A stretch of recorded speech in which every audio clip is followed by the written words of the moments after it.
Perhaps you may be wondering why I am stopping at this goose poop covered kayak launch instead of the main marina in Rome. And that's because I'm closer to a Sunoco gas station by being about a half mile upriver. And also, that's where the Animaniacs live. Interesting. I'm not quite sure what this is. Maybe a pavilion. It says Hamilton on it. So I jumped a fence, and as usual, we got railroad tracks here, but look, we got a staircase. I'm really just kind of scoping this out. People treat railroad tracks like they're guillotines in Sonic the Hedgehog, like you're gonna, at any second, something's gonna come by at 500 miles an hour and crush you. You know, there's railroad tracks all over the place. They transect everything. If you never cross railroad tracks, you can never go anywhere. Just do it.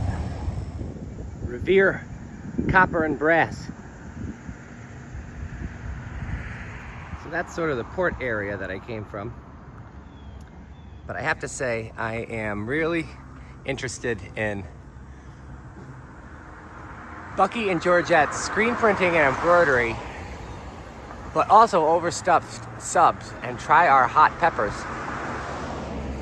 I gotta go into this place.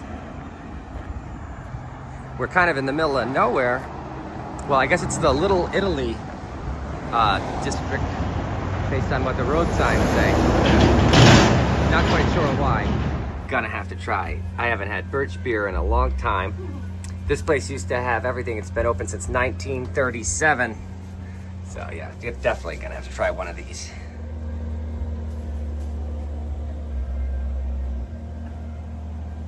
My dad in the white. You know?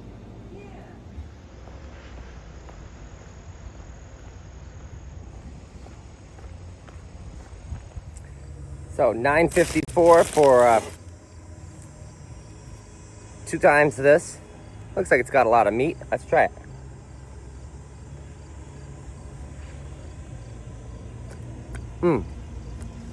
Delicious.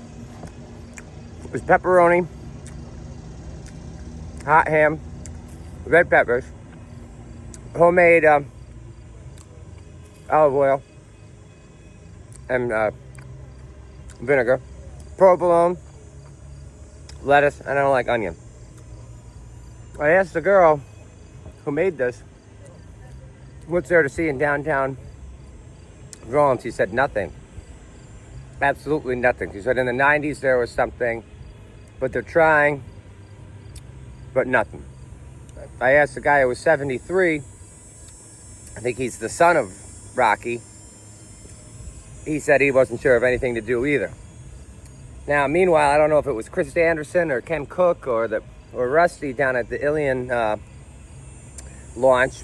Somebody said, just go right by Rome, don't even stop there.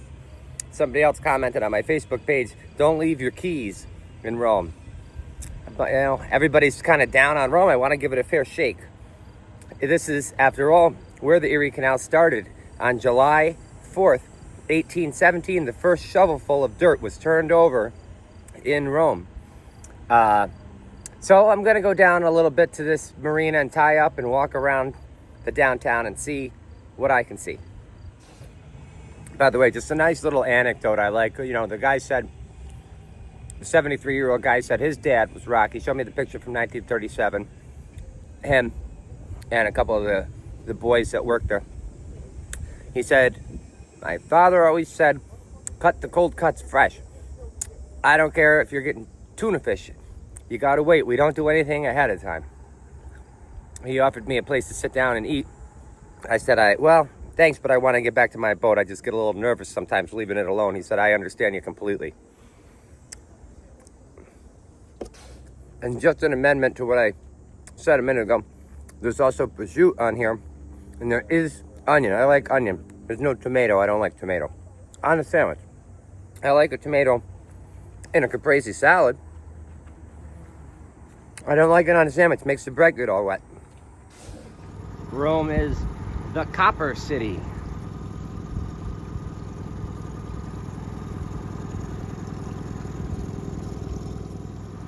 Well, this is quite the seawall here to tie up to, but hey, at least they're doing something, unlike Utica, where you couldn't even get off.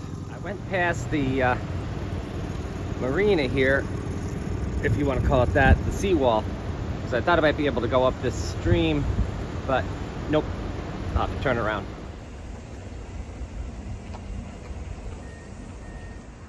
Not quite sure where across the street is that has these facilities.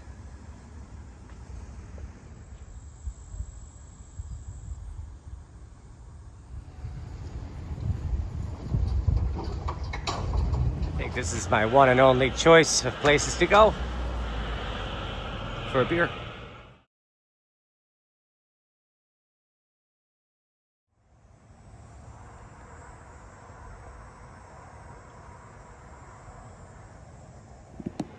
I wouldn't call Rome bad. It's just that it's like houses and a lot of industry. Most of the industry does seem to still be functioning, so that's good. But again, you know, like maybe I was gonna walk and get some gas at the nearest gas station, but that would have taken me like 35 minutes round trip. You know, there was one bar, DiMattio's, that was also like a restaurant. It was okay, kind of generic. So I guess I'll just bounce. I'm thinking too about, you know, crime, you know, because everybody warns me about Rome or also Amsterdam. And I'm thinking of these places that have a waterfront, but nothing to do there. So then what happens? It almost becomes like I forget the word in insurance or liability, like an attractive nuisance, I think. You know, because people want to come down to the water, but if you're not attracting boaters, who are you attracting? Some people, you know, on the one hand, you would hope that there would be, you know, maybe like painters and poets and lovers. On the other hand, it feels like what you really attract is people who don't have their own place, have to rely on public spaces to hang out, and you know, and whatever, and maybe like underage drinkers, maybe in the past pot smokers, but there's no necessity to go to a river or a place like that now to smoke pot. You can do it wherever you want. So, I mean, it just feels vacant and empty. You know, there's some teenagers down here, I guess just blowing time away. So, I don't know, I don't know, maybe you attract crime, or it's not even crime, it's just, maybe you just attract like bored people who don't have any place to go. You know, I don't know. Anyway, that's what Rome feels like. Feels a little bit like Amsterdam.